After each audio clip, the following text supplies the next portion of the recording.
Hi Leo, thank you so much for joining me today. I hope that you are doing well. This is a reading for any sun, moon, or rising Leo.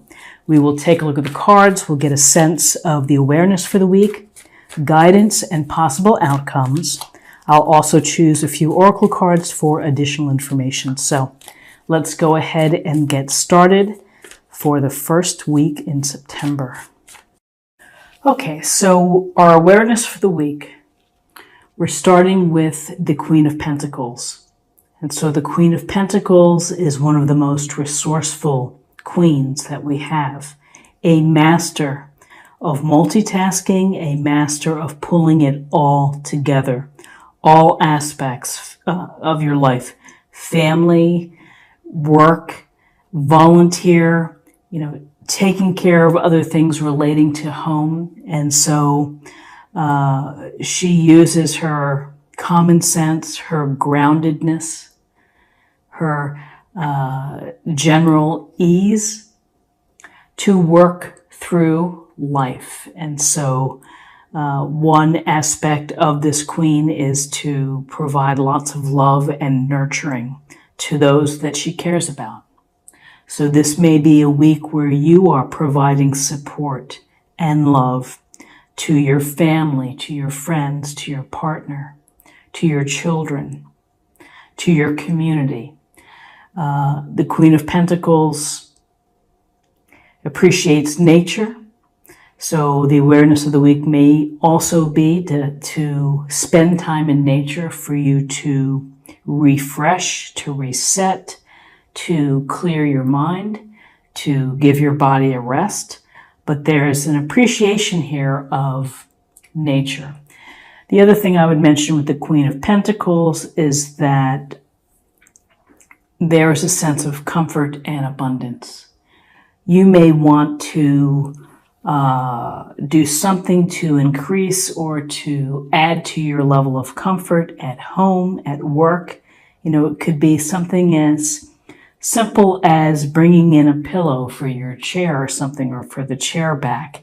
But there's a real sense here of making life comfortable and, I want to say the word plush, but enjoyable. Hard work, Pentacles, Earth sign, Taurus, Virgo, Capricorn, and making do with whatever you're offered. You can turn a lot of, as I always say, flea market finds into something really useful and that can benefit your home.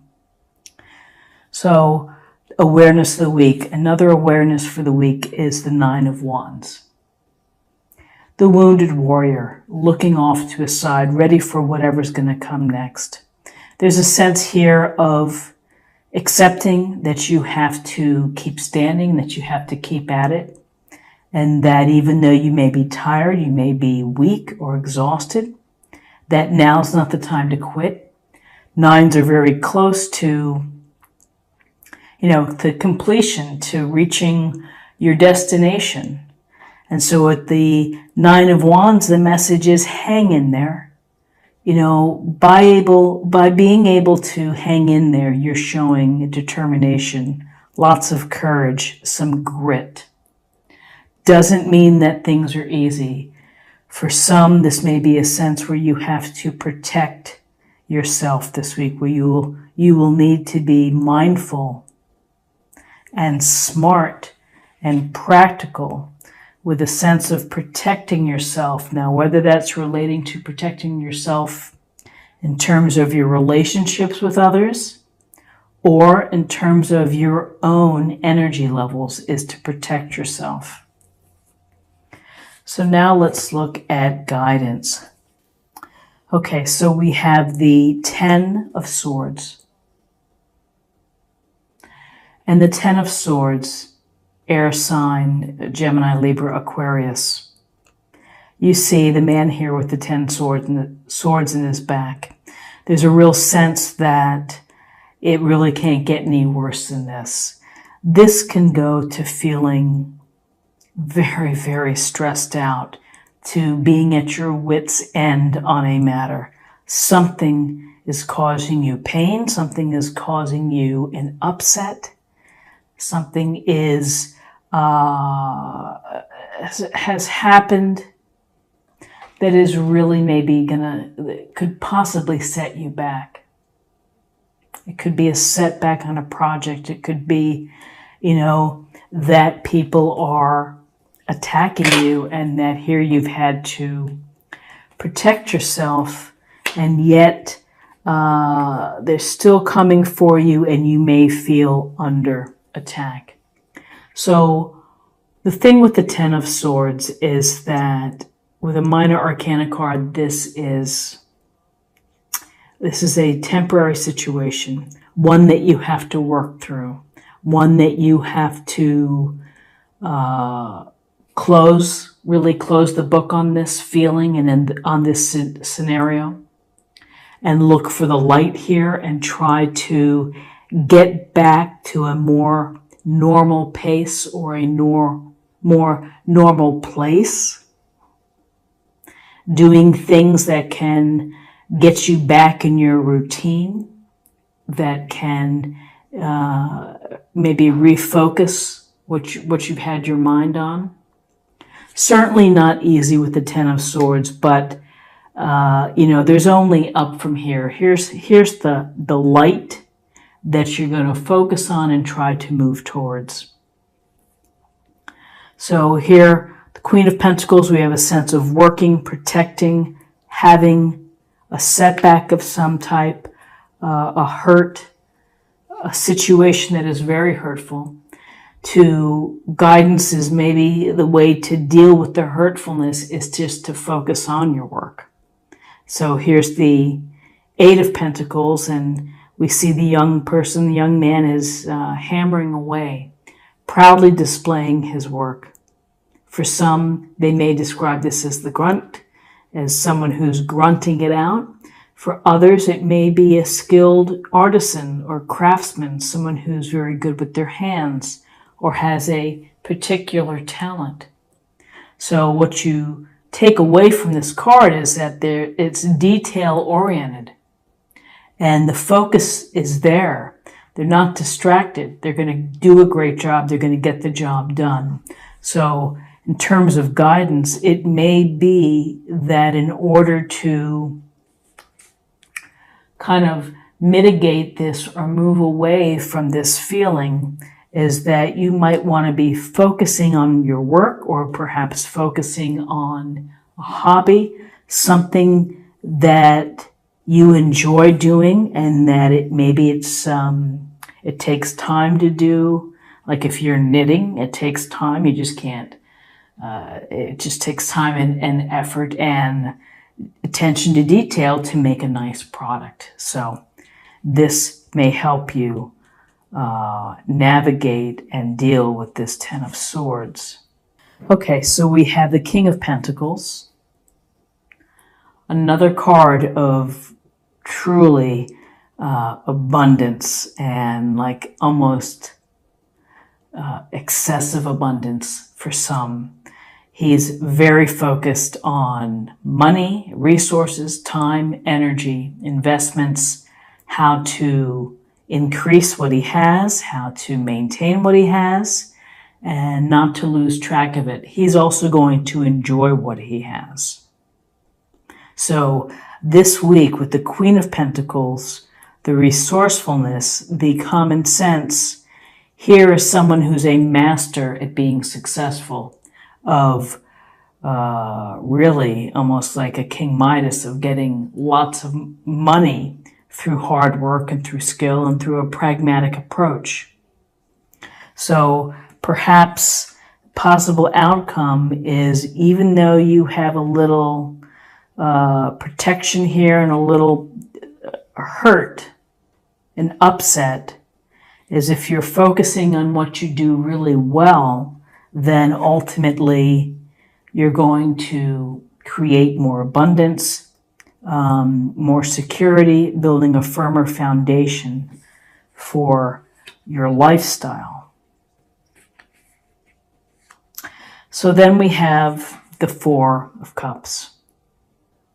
So while thinking about abundance, here's this more thinking taking time really to think about things and continue to think about things. Perhaps you're really not over this situation, and you're taking your time to consider just new possibilities. Maybe you feel that you're not in the right spot, you're not in the right place.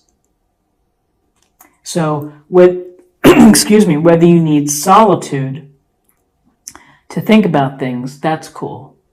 But if you spend too much time in isolation, if you continually think of yourself as a victim or as someone who's not getting a fair shake or whatever it may be, you miss opportunities, you're not open to what's around you, and sometimes there are wonderful things that are just kind of out of reach that if we tune in, we can access them.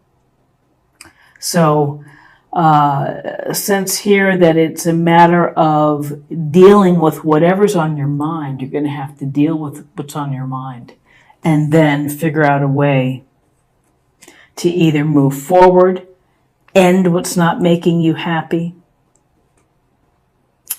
and try to focus on the good things and how to move forward.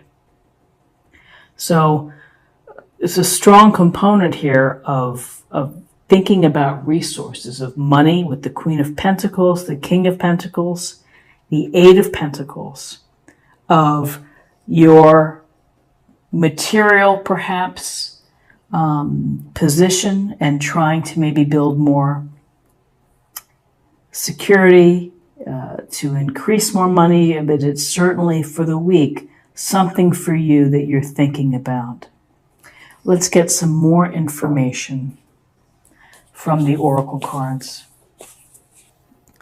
Begin now. Take your first step.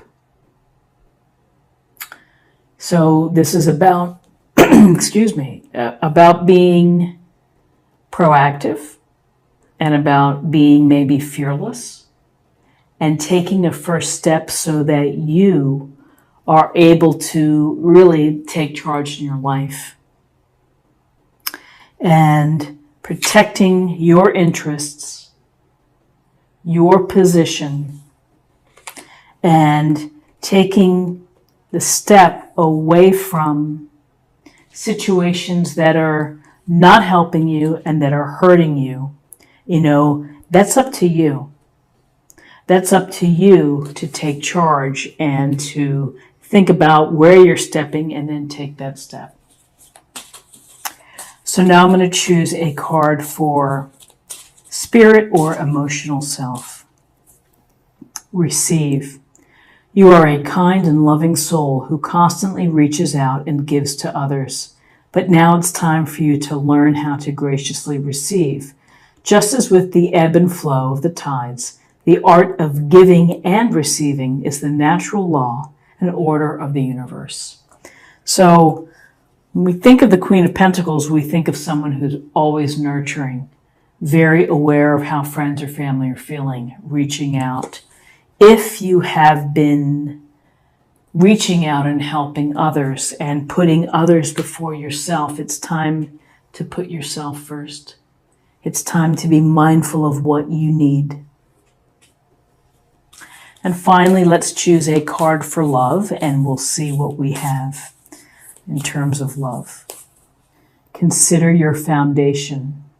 You are being asked to look at how committed you are to love. So when I see the word foundation, I think of the foundation of the Pentacles, which is time, money, property, investments, the home life, of building a secure foundation, of being committed to family, being committed to your work. So thinking about what is important to you for this week. So Leo, this is what I have for you for the week. I hope that you found something helpful. If you did, please subscribe if you haven't already. Like, share, or comment. And I'll see you next week. Thanks so much. Bye-bye.